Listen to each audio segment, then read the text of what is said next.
Si les moteurs électriques font de plus en plus leur niche dans l'industrie automobile, le secteur nautique, lui, suit de très près grâce, entre autres, à des Québécois.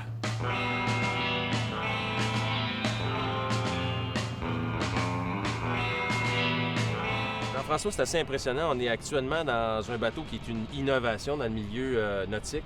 En fin de compte, un bateau qui est propulsé par une motorisation 100% électrique. C'est une première, ça? Oui, en fait, un bateau propulsé électrique, ça existe déjà. Oui.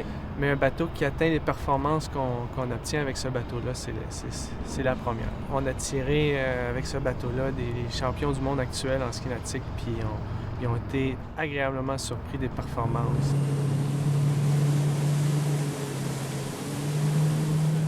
Pour le skieur, j'ai pas remarqué grand-chose de différent. C'est-à-dire, c'est exactement le même bateau, aucune différence en termes de la vague. Ça tire comme un bateau à gaz, mais c'est le fun, on n'entend rien.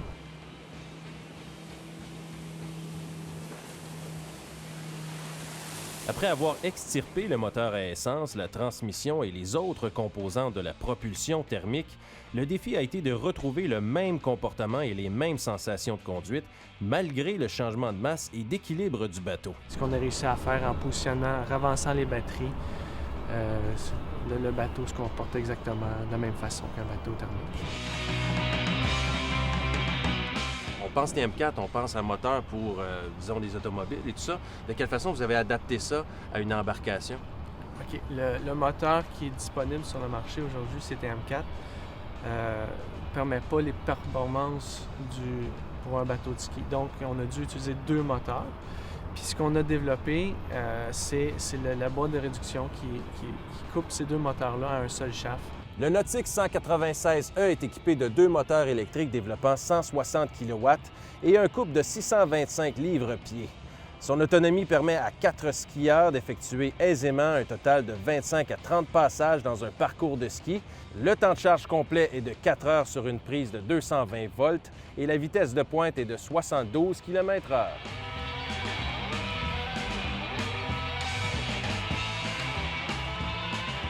D'un point de vue environnemental, la venue d'un bateau à propulsion électrique comme le Nautique 196E règle 2 points, celui de la pollution par l'essence et celui du bruit ahurissant des moteurs thermiques.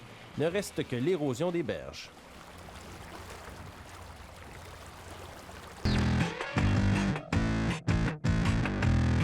Jean-François, on est prêt pour le démarrage. Alors, qu'est-ce qu'on fait pour démarrer cette belle...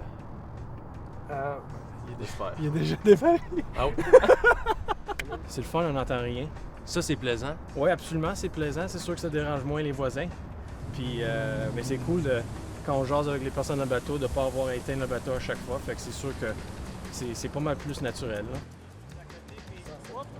Alors, c'est ça, je l'ai bien vu dans le miroir que c'était pas la poignée, c'était pas la poignée parfaite aujourd'hui pour toi. Jean-François, on ne peut pas parler de bateau électrique sans parler d'un élément essentiel, ce qui est la batterie finalement. Et je pense que vous êtes pas mal impliqué dans la conception comme telle de votre propre batterie, c'est ça? Exactement. On a deux batteries, une de chaque côté. Puis dans chacune des batteries, on a 102 cellules comme celle-ci qui sont branchées en série pour atteindre autour de 400 volts, qui nous donne une capacité d'à peu près 40 kWh de batterie. Je ne peux pas faire autrement, Jean-François, que de penser que c'est un bateau électrique dans l'eau. Est-ce qu'on a pensé à ça du côté de LTS Marine? Oui, tout a été pensé. On a des détecteurs de niveau d'eau dans les batteries, dans le bateau, qui coupent... dans les batteries, on a des contacteurs qui coupent la sortie d'électricité s'il y a de l'eau qui rentre. On dit l'eau électrique, oui. Ça fait peur à main des gens, mais tous les véhicules marchent avec du feu puis de l'essence. Puis ça, les gens sont habitués à avoir des explosions dans leur véhicule, mais c'est pas dangereux, c'est juste une habitude. Jean-François arrivait avec une idée aussi audacieuse dans le milieu nautique, alors que l'industrie automobile n'en est qu'à ses premiers balbutiements en matière de propulsion électrique. J'imagine que ça prend du front. Comment comptez-vous exactement percer le marché? On n'est pas allé avec un bateau d'entrée de marché. Tu sais, c'est pas un bateau que tu peux acheter à 25 000 $ avec le trailer et le moteur.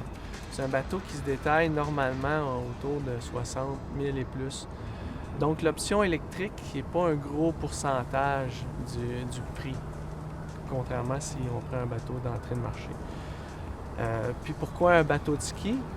Si on a un bateau de ski, si on démontrait les performances avec un bateau de ski, on venait de démontrer qu'on pouvait aussi faire toutes les autres. Rétrograder, si on peut dire, puis aller vers des bateaux de plaisance, puis efficaces. Oui, exactement. Si le sport nautique en toute tranquillité vous intéresse, eh bien sachez que le nautique 100% électrique sera probablement commercialisé à l'été 2012 en commençant par l'Europe et souhaitons-le dans les prochaines années ici au Québec.